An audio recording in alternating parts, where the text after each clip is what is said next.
ये कहानी है एक ब्रेव डॉग टोगो की। सपाला नाम का एक इंसान होता है जो डॉग्स को पालना साथ में उनको ट्रेन करने का काम करता है स्लेड चलाने के लिए। स्लेड एक व्हीकल होता है जो यूज करा जाता है बर्फ पर ट्रेवल करने के लिए। सपाला के घर में एक डॉग का जन्म होता है। सपाला इसे पालना नहीं चाहता क्योंकि ये बहुत ज्यादा कमजोर होता है। सपाला अपनी वाइफ को बताता है अलास्का में कमजोर डॉग सरवाइव नहीं कर पाते, पर सपाला की पत्नी चाहती है कि सपाला इसे एक मौका दे। वो दोनों उस डॉग का नाम टोगो रखते हैं। धीरे धीरे समय बीतता है, टोगो बड़ा होने लगता है। टोगो एक बहुत ही शैतान डॉग होता है, इसलिए सपाला टोगो को पसंद नहीं करता। सपाला की वाइफ बोलती है तुम्हें इसे एक स्लेड डॉग बनाना चाहिए, पर सपाला बोलता है ये एक कमजोर डॉग है, ये कभी भी स्लेड डॉग नहीं बन सकता। अगले दिन सपाला टोगो को अपने दोस्त को दे देता है, पर सपाला का दोस्त टोगो को लौटा देता है ये बोलकर कि वो एक शैतान डॉग है, मैं इसे नहीं रख सकता।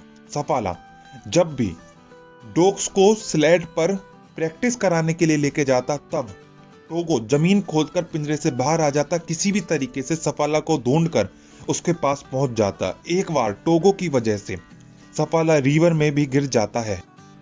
फिर सपाला टोगो से परेशान होकर उसे कमरे में बंद कर देता है, पर टोगो रोशनदान से बाहर निकलकर फिर से सपाला के पास पहुंच जाता है। सपाला टोगो से परेशान आकर उसे अपनी फ्रेंड को दे देता है जो ज्यादातर समय घर के अंदर बिताती है, पर टोगो उस लेडी के घर का कांच तोड़कर सपाला के पास पहुंच जाता है। सपाला देखता है टोगो जख्मी है, इसलिए वो उसे स्लेड पर बैठा देता है, पर टोगो तो बाकी डॉग्स के साथ भागना चाहता है। सपाला टोगो को सबसे पीछे बांध देता है, पर टोगो की स्पीड बहुत तेज होती है। वो थोड़ी ही देर में सबसे आगे पहुंच जाता है। सपाला घर पहुंचकर अपनी वाइफ को बताता है कि टोगो एक लीड डॉग है। आने वाले समय में जो भी अलास्का में चैंपियनशिप होती हैं वो सब सपाला जीतता है टोगो की वजह से। धीरे धीरे टोगो सपाला पूरे अलास्का में फेमस हो जाते हैं। इसी तरीके से 12 साल बीत जाते हैं। सपाला अपने डॉग्स के साथ शहर में आता है। उसे पता चलता है शहर में एक बीमारी फैल रही है, उसकी वजह से बच्चे बीमार पड़ रहे हैं। शहर का मेयर एक मीटिंग बुलाता है, उसमें सपाला भी होता है। मेयर बताता है इस बीमारी की दवाई यहाँ से 600 मील दूर शहर में है, पर मौसम खराब होने की वजह से हेलीकॉप्टर हमारे पास तक नहीं पहुंच पा रहा। मेयर सपाला से पूछता है क्या ये दवाई तुम हमारे लिए ला सकते हो। सपाला कोई भी जवाब नहीं देता क्योंकि वो जानता है मौसम कितना खराब है। वो बिना जवाब दिए वहां से चला जाता है।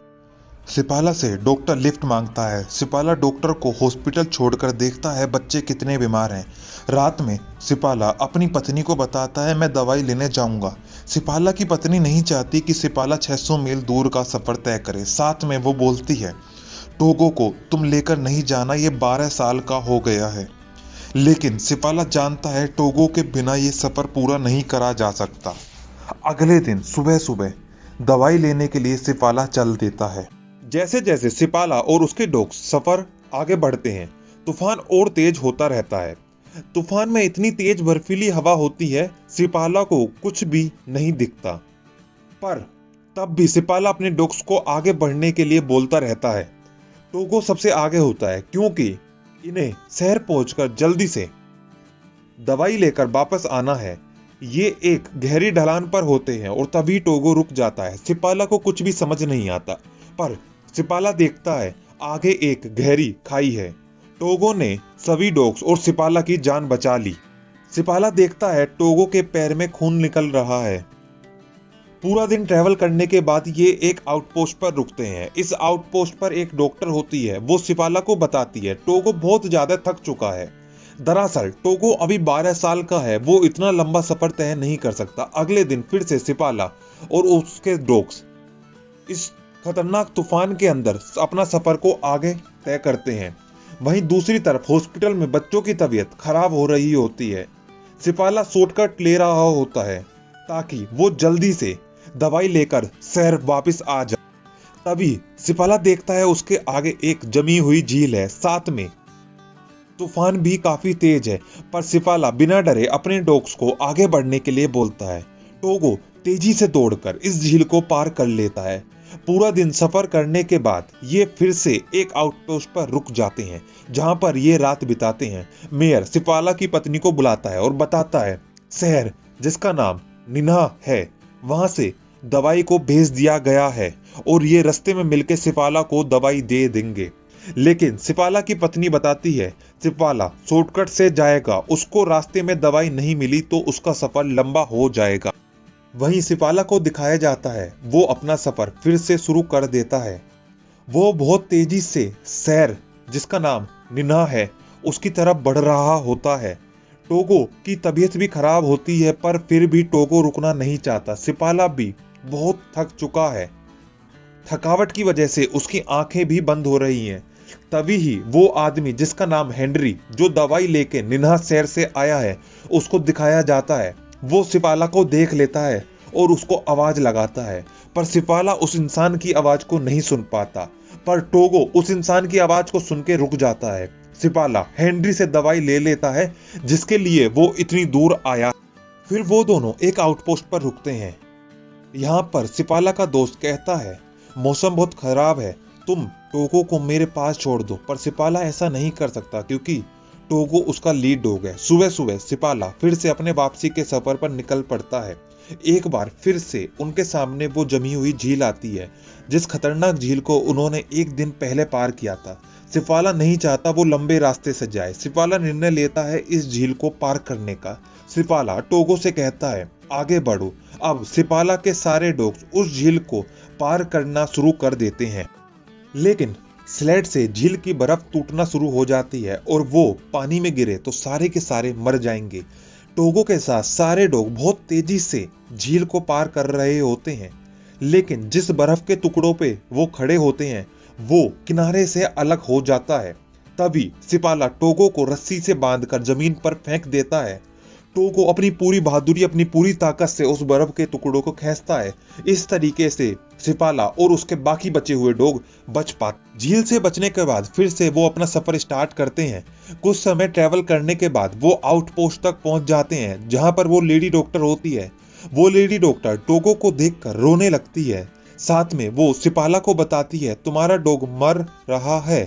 ये सुनकर सिपाला को भी बहुत दुख होता है क्योंकि वो टोगो से बहुत प्यार करता है। अगले दिन फिर से वे अपना सफर स्टार्ट करते हैं, पर सिपाला टोगो को स्लेड पर बैठा देता है क्योंकि वो बहुत बीमार होता है। पर टोगो स्लेड पर बैठना नहीं चाहता, वो लीड करना चाहता है। ये सब अपना सफर स्टार्ट करते हैं। कुछ समय के बाद मौसम बहुत ज्यादा खराब हो जाता है। सिपाला को कुछ भी नहीं दिख रहा होता। तब सिपाला टोगो के पास पहुंचता है और उसे बताता है कि अब तुम्हें हम सबको आउटपोस्ट तक पहुंचाना होगा क्योंकि तूफान की वजह से मुझे कुछ भी नहीं दिख रहा।